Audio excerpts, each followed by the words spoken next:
नमस्कार मंडळी, कसे आहात सर्व? तर स्वागत आहे माझ्या मिनी ब्लॉगमध्ये. तर आज माझ्या मैत्रिणींनी नवीन मिशन सुरू केलं होतं मला मंदिरात नेण्याचं. मी कुठं जात नाही म्हणून त्यांना वाटलं चला आज आपण चाललो आहे तर हिला पण घेऊन चालू. आणि ते मंदिर आमच्या जुन्या गावात होतं, म्हणजे खूपच लांब. मग काय निघालो तिघी जाण्यासाठी. थोड्या वेळात आलो आम्ही मंदिरात. आज इथे कळस बसवायचा चालू होता म्हणून नाही आल्या होत्या.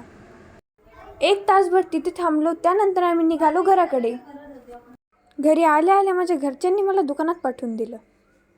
दुकानातील कुरकुरे संपले होते म्हणून पप्पा बोलताना गेले होते आणि पप्पाने इतके कुरकुरे आणले ते सर्व मलाच ठेवावे लागतील आता. आणि तुम्हाला सर्वांना एक गोष्ट सांगायची होती, व्हिडिओजला व्ह्यूज तर चांगले येत आहे आता, पण तुम्ही सबस्क्राईब का करत नाही आहे? सबस्क्राईब करा, माझे पण सबस्क्रायबर वाढवा, मला पण सपोर्ट करा. अजून खूप सबस्क्रायबर वाढवायचे. आणि बघा इथं मी 494वर अटकले. थोड्या वेळात मग दुकानाचं काम पण संपलं.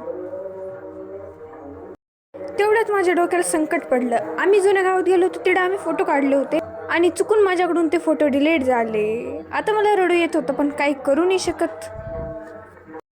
तेवढ्यात एक आनंदाची बातमी कळाली.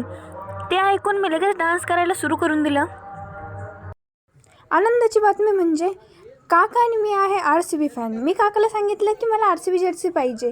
तेव्हा आम्ही RCB जर्सी ऑर्डर केली होती आणि ती जर्सी आता आली आहे. ती बघून मी खूप खुश झाले. बट एक प्रॉब्लेम झाली, ती जर्सी थोडीशी मोठी झाली. आता RCB जर्सी घालून जे आनंद मला भेटत होता तो मी शब्दात सांगू शकत नाही.